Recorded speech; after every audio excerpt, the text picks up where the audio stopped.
Ngolova baba kwa shi asa o luse yolu meme yama yo ve meme ya inyo me kumbu e ono polo yo ve meme ya inyo me kumbu e ono polo kumbulu se denis asana de shishima umayame uma basa mashide baba kwashi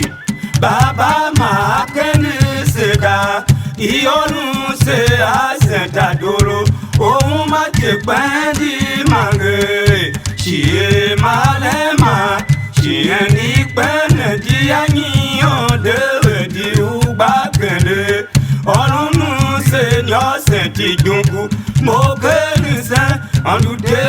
ma yeme kwashi uesa azame beme ngoluva soyolo kwashi soyolo luse yolu meme yama yo be meme ya enyo me kumbu e ono bolo yo be meme ya enyo me kumbu e ono bolo kumbulu se denis asana de shishima umayame uma pasa mashide baba kwashi baba makani sega iyonu se aisenta dolo uma te pendi mage shie malema shie ni pene di ani ode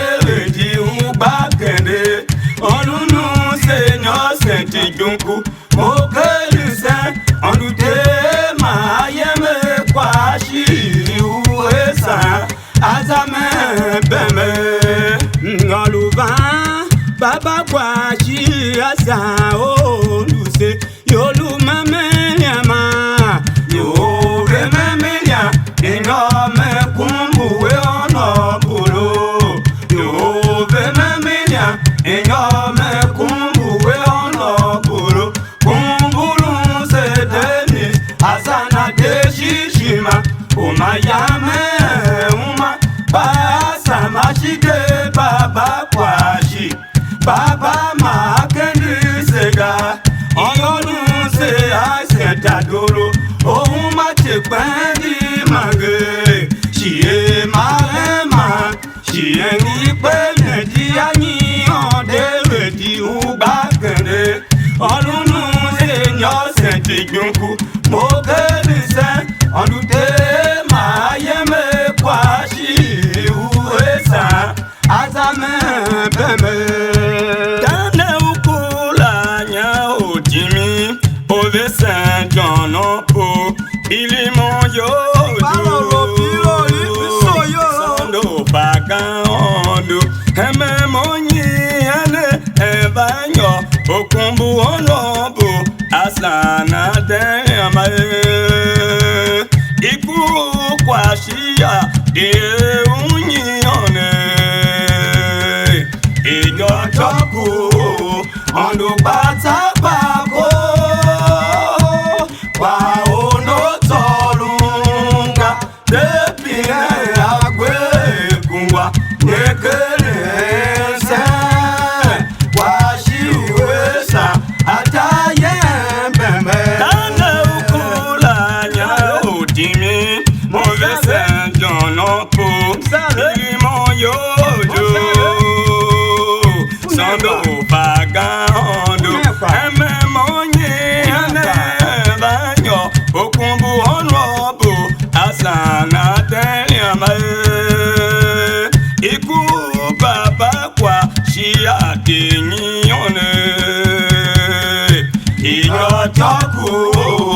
ondo patapako wa ondo tolunga depine agwe kungwa nekele se washi uesa ataye beme tane ukula nya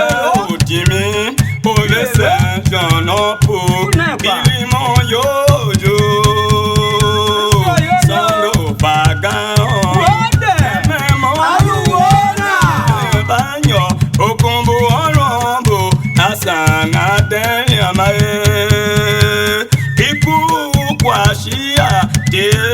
Unyone Ijojoku Onubata Bako Wa Ono Tolunga Depine Agwe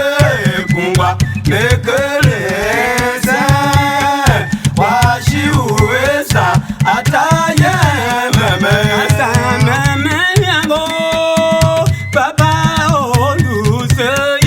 Sinabante Asa meme nyamo Baba ono ye Sinabante Oh meme Mr. Yola Baba olu ye Sinabante Olobu meme nyamo Baba ono ye Sinabante Moyo chadanyamo Baba olu ye Sinabante Solomon meme nyamo Baba ono ye Sinabante Dengu uzo Baba olu ye Sinabante Dengu meyamo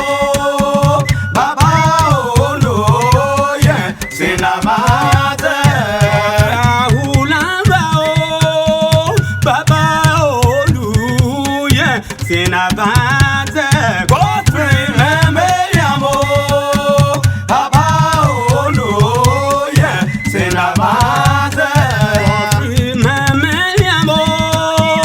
Baba olu ye Sinabante Ahula meyamo Baba ono ye Sinabante Banzalo Baba olu ye Sinabante Rosu meyamo Baba ono ye Sinabante Iku mama zara titi bete Onye gwagwa. Baki umwane Mama nguja datole Mama titi ya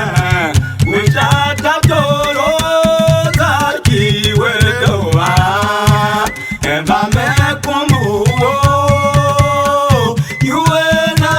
chive nyon baba Chiwe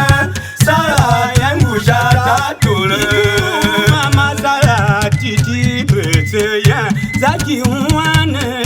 Mama nguja datole Mama titi ya Ujata toro Zaki wedoa Eba mekumuwo Yue na chive nyon baba Chiwe Sara yangu jata tole Iku mama zara titi bete Zaki umwane Mama nguja datole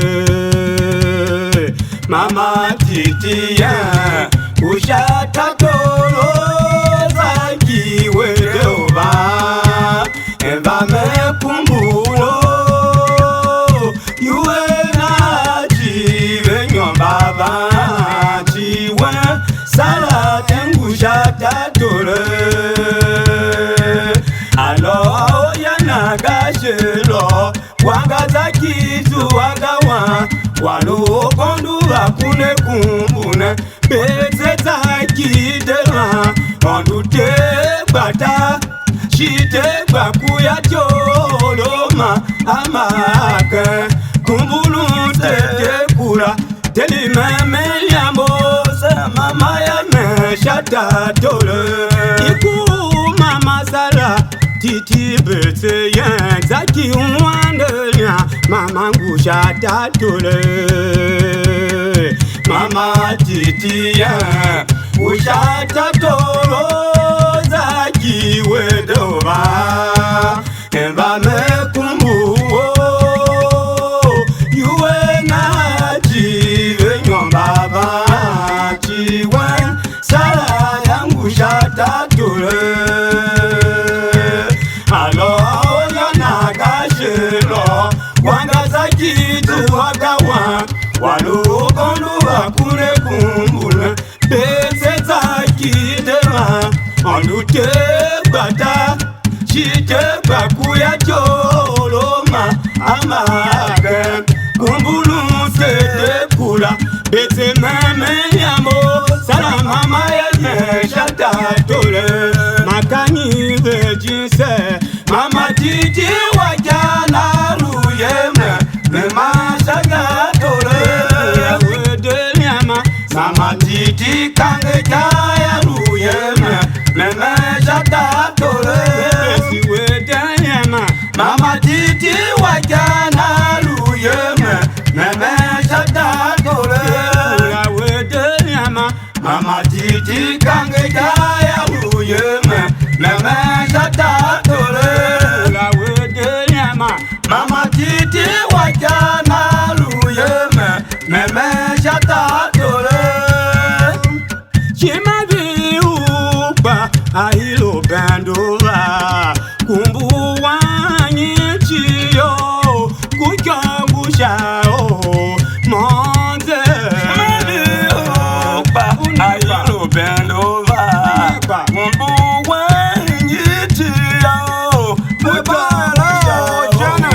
monde mama uya kwa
ahilo bandova kumbu wanyichiyo kuchangusha monde mama uya kwa bebo bama bendo yamo doze mama uya kwa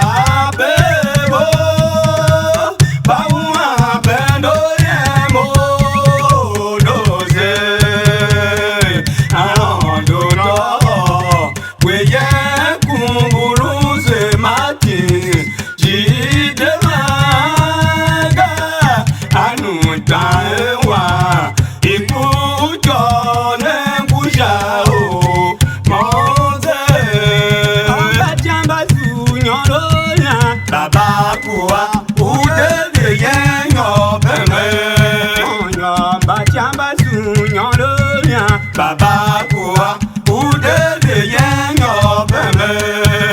nyamba jamba suka jaya Baba kuwa udele yenyo beme buka de jalo nyamba jamba su akuwa udele baba gwe yeme nyamba jamba su akuwa udele baba gwe yeme kumbulu wane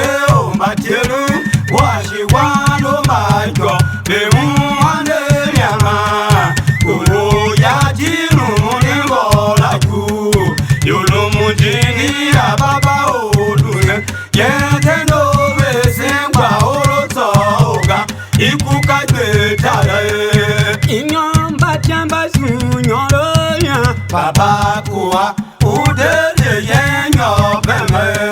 Onyo batiamba su nyonunya baba kuwa udele yenyo beme Nyo batiamba su kaja baba kuwa udele yenyo beme Ukagbe jalao Inyo batiamba su akuwa udele baba gbe yeme Inyo batiamba su akuwa odele baba gbe yeme kumbulu wane o majelu washi wano bajo be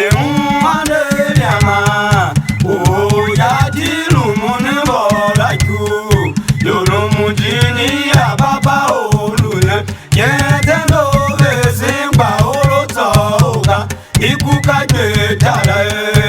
Yang yo we kuma Kyaemba yang yo we kuma dele yiro Yang yo we kuma Kyaemba yang yo we kuma dele yiro Yang yo we kuma tele yilo Oma nene toga Oma nene toga Waluta pa oye keke Oma nene toga Oma nene toga Waluta pa oye keke Dekila oye karoa Oma matoga Yang yo we kuma Kyaemba yang yo we kuma Dele yelo Yang yo we kuma Kyaemba yo we kuma Dele yelo Yang yo we kuma tele yilo Oma nene toga Oma nene toga Waluta pa oye keke Oma nene toga Oma nene toga Waluta pa oye keke Dekila oye karuwa Oma matoga Yang yo we kuma Kyaembo kombo oye Dele yiro Yang yo we kuma Kyaembo kombo oye Dele yiro Yang yo we kuma tele yilo Oma nene toga Oma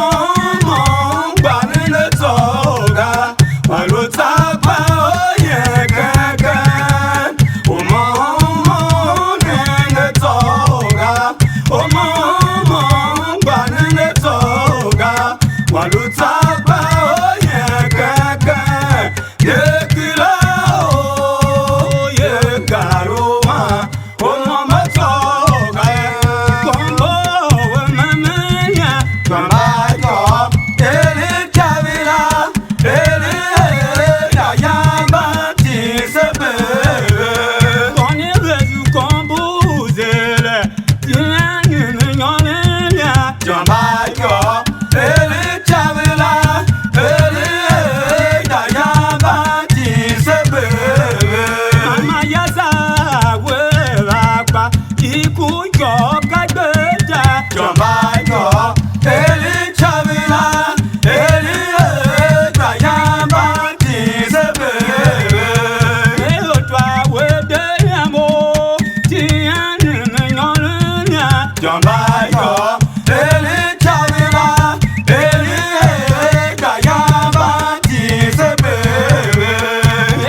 ikú jọ kágbéjà. Jọba yọ èrí jàmílà èrí èdàyà bá ti ṣépè. Jẹ́rẹ̀lúwé bàbá ikú jọ kágbéjà. Jọba yọ èrí jàmílà èrí èdàyà bá ti ṣépè. Jẹ́rẹ̀lúwé bàbá ikú jọ kágbéjà. Jọba yọ èrí jàmílà èrí èdàyà bá ti ṣépè. Mama yasa we bàbá nami yẹn kágbéjà. Jọba yọ èrí jàmílà èrí èdàyà bá ti ṣépè. Uwe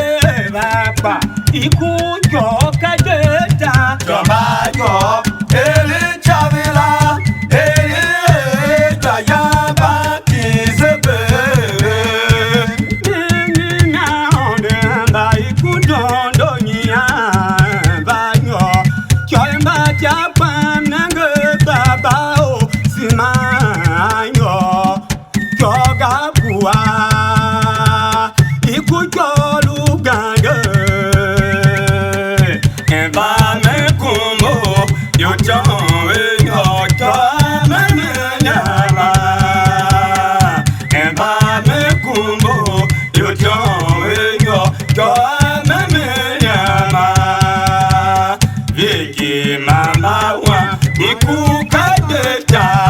Wakajina kwa embate oba jo yisho agbe shimabi nyimu amozambe shinele shimawana bokungwa ondo embaku dondo mama toge nimina Apeba jana banyo jo embate apa baba osimanyo joga bua ikú jọ lugando ẹnba mẹkùnmó yọjọ mẹyọ jọ mẹmẹ yàmà ẹnba mẹkùnmó yọjọ mẹyọ jọ mẹmẹ yàmà yèyí màmá wa ikú kájẹjà wákàtínà wà ẹ̀mbàdé ọba ṣọ́ ẹ̀yìn ṣọ́ra gbẹ̀ ṣì má bí ẹ̀yìn mú àmọ́zàmbé ṣì nẹ́lẹ̀ ṣì má wà lábọ̀kún wá ọ̀dọ́ ẹ̀mbàkú dọ́ndọ́ mọ́ má tọ́ ọ̀gá ìwé mẹ́la ẹ̀kúndú yọ bàbá yànjọ́ ti gbé yẹn náà. Yẹ̀mọ́ bàbá yànjọ́ olùṣe ó yẹ pa orí ìsànyàtẹ̀.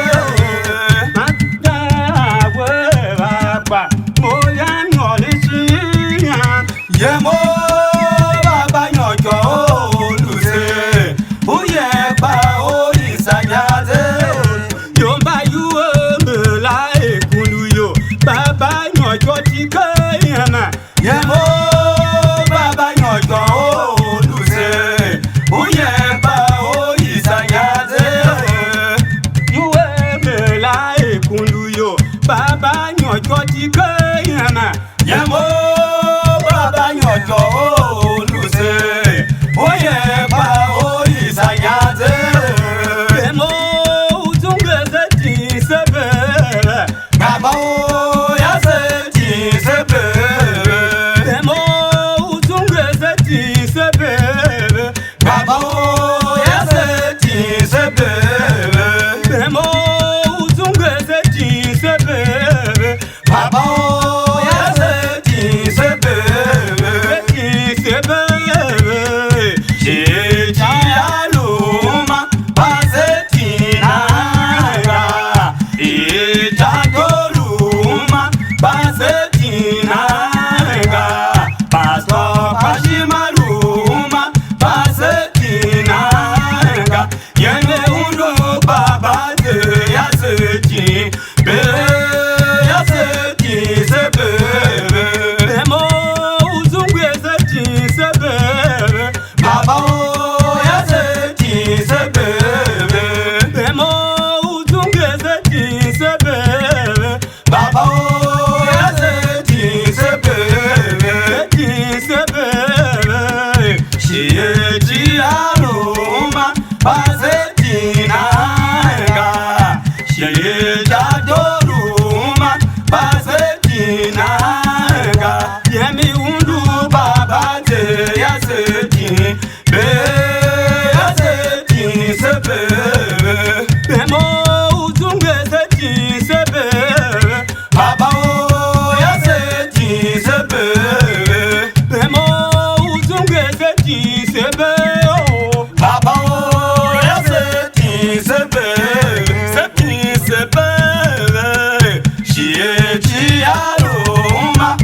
gbadi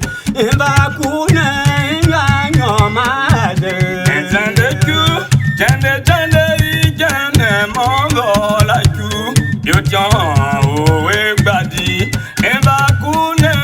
banyamado amba igbawa elibi ju moya nyore liamo ta amba igbawa elibi ju moya nyore liamo ta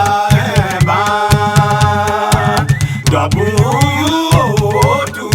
baku boni besi oshile ba meme kumbo firaka wane ujo ama menene ama sakite justa emba uete kangula ye mekila yo goro yama yeme o te jusi ye kebeme Tendeku jande igane mongo laku yo tian owe gbadi bakuna banyamade amba igbawa elibi ju moya nyore liamo ta amba igbawa elibi ju moya nyore liamo ta double tu baku boni besi oshile ba meme kumbo firaka wane ujo ama menene ama sakite justa emba uete kangula ye mekila yo nyoro liama yeme o te jusu ye kebeme Timadi ugbada ni erodoba Timadi ugbada Daniel Ojewa Timadi kekende otieme Timadi ugbada ni erodewa Timadi kekende otieme Joy Masombo elibi ju yo yorje lo kabobi o zaki do ne dachi gamba gbaya ingile agede o kada beyan le lo ba te kan lo ti emoji ama benjami gwe wa gba wa ko ma mo le beno yorun nyama yanga Daniel Odewa we ye kumburu se wanugo di madanga iku jolo ango ma Timadi ugbada ni erodewa Timadi kekende otieme Timadi ugbada ni erodewa Timadi kekende otiemo Joy Masombo elibi ju lo yorje jo kabobi o zaki do le tachi gamba gbaya ingile agede o kada beyan lo lo ba te kan lo ti ye emoji ama benjamin kwe wa gba wa ohun mama mo le benga yorun yama yanga Daniel Odewa we ye kumburu se wanugo di mademanga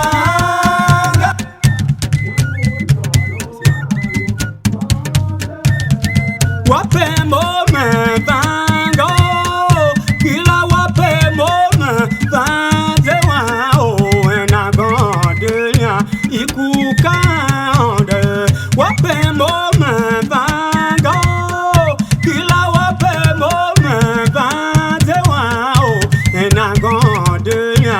kukande kungu pa elenga kungu pa elenga okakoyo jimi kungu dani uda meme nyama zagatulu gedewa olumwane okondoma wale ojale wa kujolo emba omo matoge wape mome pango misoyolo wape misoyola tewa o enagonde ya eboela wape mome pango kila wape Alalo, pilo, tewa o enagonde ya ikukande kungu pa elenga kungu pa elenga okakoyo jimi kumbu dani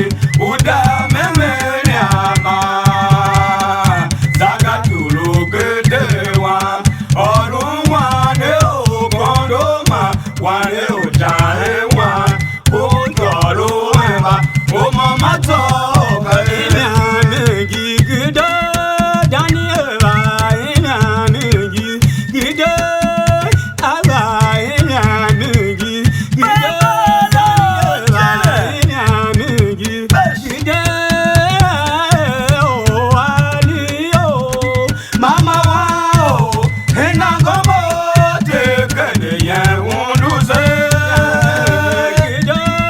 daniela misoyolo, misoyola, aluwona, wone,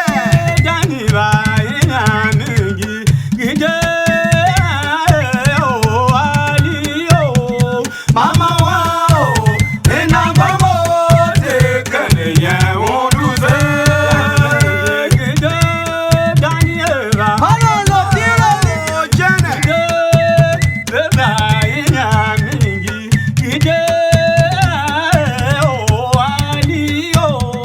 mama wao enangomo tekene ye unduze daki meme nyanka jara kumbulu wambaza mama nyama bewu jamba pa joy gondo bimi akunyo babe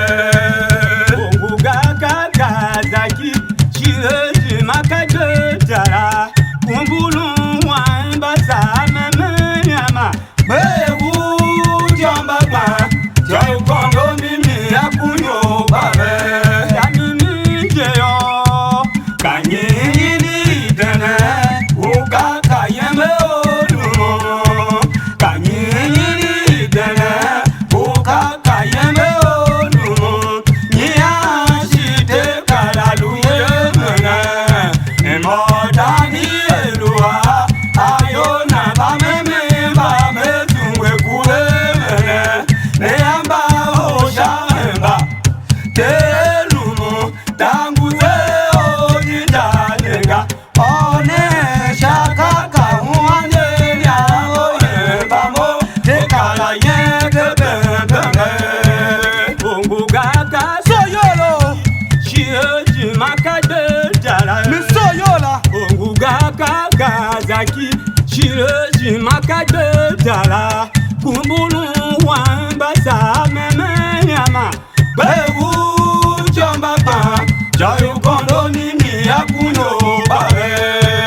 ongugaga gazaki shieji makade jara Kesh. kumbulu wambasa meme nyama bewu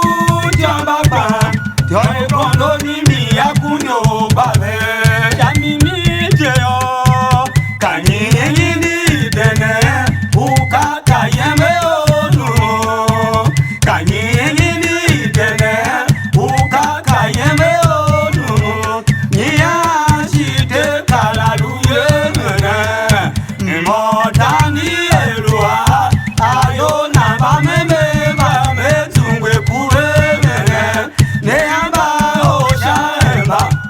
telumu dangube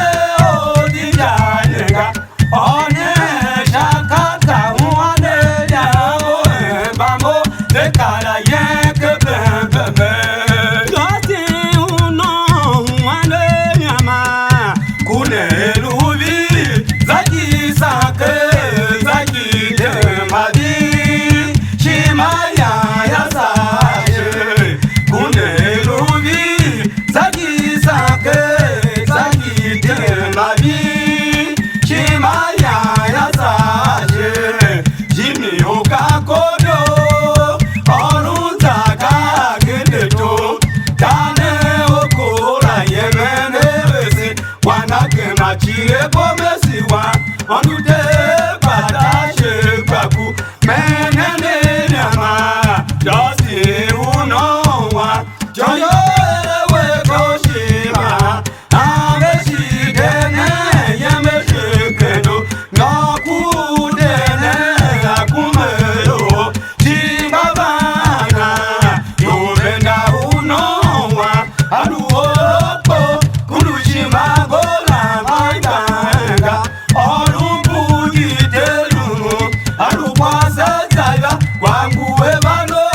kabepine tyoyembagba yazulembesime mama makambela betima bakeliya kwanebebe Josi uno weshideva kune lubi zaki sake zaki demadi shimaya yasaje kune lubi zaki sake zaki demadi shimaya yasaje jimi okagodo orunzaka gideto dane okola yemene bese wanake makire bomesiwa onude badashe baku menene yama josi unowa joyo ewe koshima aveshidene yemeshekelo nyokudene akumeyo chimabana yobenda unowa aluolopo kulushimagola mangaenga olubugitelumu alukwasezaiba wanguwe bano kabepire tyoyembagba yazulembesime namamagambela betima bakeliya kwanebebe Josi uno dena tika kangja ayemo Mama wadena tika kangja ayemo magbaya ayekale odo Mama wadena tika kangja ayemo Mama wadena tika kangja ayemo magbaya ayekale odo Wadena tika kangja ayemo Ninu no dena tika kangja ayemo magbaya ayekale odo Kunyagba na mesitini yorwa ebagbaya Mama mesi aba ekunyogwama mesitini yorwa ebagbaya Ala kunya ogwama abaye twene ebagbaya mesiba etwene ebagbaya abaye twene ebagbaya mesiba etwene ebagbaya wamo kwandabaya lelo mejini yorwa ebagbaya aba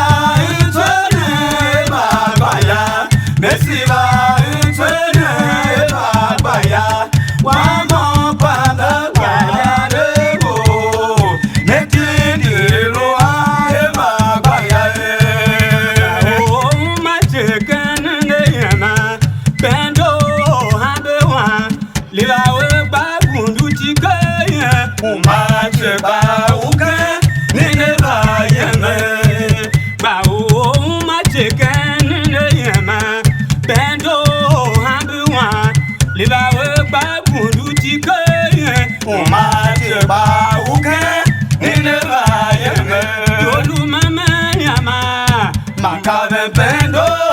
shile shima mama nyolu ba kunyo mama makabe bendo shile shima mama nyolu ba kunyo mama oh yawo kede yolo la tembe shiye olu ahambe wetile shima te wende ba ye yala shima omulu te ile te me yambo te wende ye ma bebe ba o ma chicken ne yema miso yola le ba we pa gundu chikaya uma se ba uke ni ne ba yeme ba o ma chicken ne yema bendo hambuwa le ba we pa gundu chikaya uma se ba uke ni ne ba yeme yolu mama yama makabe bendo shile shima mama nyolu ba kunyo mama makabe bendo shile shima mama nyolu ba kunyo mama oh yawo kende yolo la tembe shiye olu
Oya tout l'entendre sur le chemin. Continue au caco du mamania.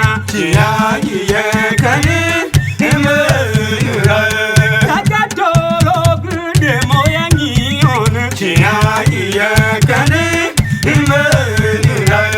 Janine Jeo.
Baba